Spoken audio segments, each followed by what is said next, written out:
راشدہ بیگم اور منظور احمد کی پوری دنیا ان کے دو بیٹے فہد، سلیم اور ایک بیٹی عائشہ تھے۔ درمیانے طبقے کے عام والدین کی طرح ان کا واحد خواب یہی تھا کہ ان کے بچے کامیاب ہوں، اچھی تعلیم حاصل کریں اور خوشحال زندگی گزاریں۔ انہوں نے اپنی خوشیاں، خواہشیں اور سکون سب کچھ بچوں کے بہتر مستقبل کے لیے قربان کر دیا۔ فہد اور سلیم نے اعلیٰ تعلیم مکمل کی اور اچھی ملازمتوں کے لیے دوسرے شہروں میں چلے گئے۔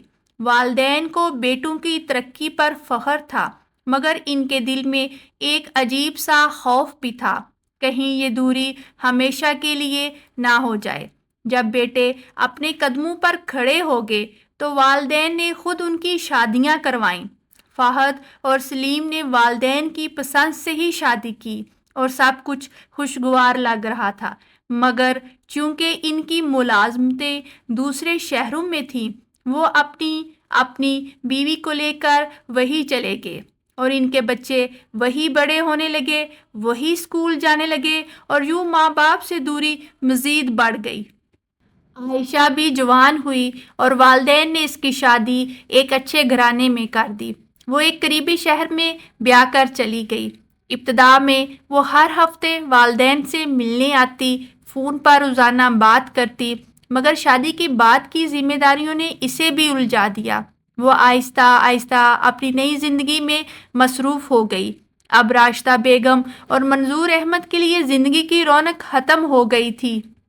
وہ دن بھر دروازے کی طرف نظریں جمائے رکھتے کہ شاید فہد، سلیم یا عائشہ کا فون آ جائے، شاید وہ ملنے آ جائے، مگر ایسا کم ہی ہوتا تھا۔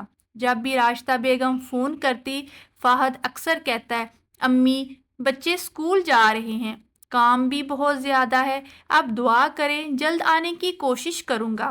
سلیم بھی یہی جواب دیتا، ابو مصروفیت بہت زیادہ ہے، جیسے ہی موقع ملا آ جاؤں گا۔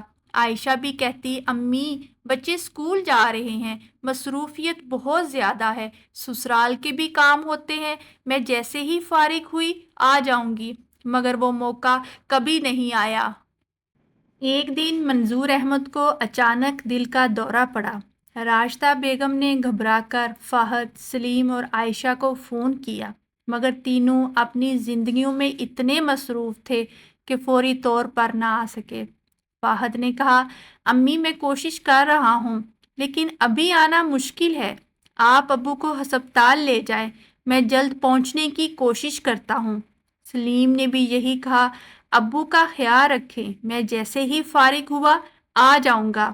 عائشہ نے بھی معذرت کی، امی میں بچوں کو چھوڑ کر نہیں آ سکتی، جیسے ہی ممکن ہوا آ جاؤں گی۔ مگر وہ نہ آ سکے اور منظور احمد دنیا سے چلے گئے۔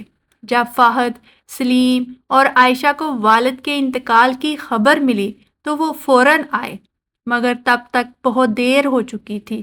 والد کی میت کے سامنے کھڑے ہو کر وہ خود کو بے بس محسوس کر رہے تھے۔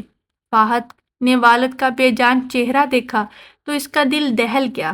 سلیم کے ہاتھ کانپنے لگے، عائشہ پھوٹ پھوٹ کر روئی۔ وہ تینوں رو رہے تھے، مگر ان کے آنسو اس وقت کا قرض نہیں چکا سکتے تھے جو ان کے والدین نے ان کے لیے دیا تھا۔ والد کی وفات کے بعد فہد اور سلیم نے ماں کو اپنے ساتھ لے جانے کی پیشکش کی، مگر راشدہ بیگم نے انکار کر دیا۔ وہ جان چکی تھی کہ بیٹے اور بیٹی محبت تو بہت کرتے ہیں، مگر وقت نہیں نکال سکتے۔ وہ اسی گھر میں رہنے لگی جہاں پر ہر دیوار پر ان کے بچوں کی یادیں نقش تھیں۔ کچھ دن بعد تینوں اولاد نے واپسی کی تیاری شروع کر دی۔ فہد نے کہا، امی آپ ہمارے ساتھ چلیں، ہم آپ کا خیال رکھیں گے۔ سلیم نے بھی اصرار کیا اور عائشہ نے روتے ہوئے کہا، امی آپ اکیلی کیسے رہیں گی؟ میں آپ کو اپنے پاس لے جانا چاہتی ہوں۔ مگر راشدہ بیگم نے ہلکی مسکراہٹ کے ساتھ کہا، بیٹا تمہاری دنیا وہاں ہے اور میری دنیا ادھر ہے، میں تم لوگوں کو مصروفیت میں تنگ نہیں کرنا چاہتی۔ فہد اور سلیم اپنی اپنی زندگیاں جینے واپس چلے گئے۔ راشدہ بیگم کے دن خاموشی میں گزرتے رہے۔ وہ ہر شام دروازے پر بیٹھ کر سوچتی، شاید آج فہد یا سلیم آ جائے، شاید عائشہ ملنے آ جائے، مگر وہ سب اپنی اپنی دنیا میں مصروف تھے۔ وہ فون پر حال احوال پوچھ لیتے، پیسے بھیج دیتے، مگر راشدہ بیگم کے لیے یہ سب کچھ بے معنی تھا۔ آخر کار ایک دن راشدہ بیگم بھی خاموشی سے اس دنیا سے چلی گئیں۔ جب فہد، سلیم اور عائشہ پہنچے تو گھر کی دہلیز پر وہی ماں کی چپل رکھی تھی جو ان کے انتظار میں کئی بار دروازے تک آئی تھی۔ انہیں احساس ہوا کہ وقت ان کے ہاتھ سے نکل چکا ہے اور اب صرف پچھتاوا باقی ہے۔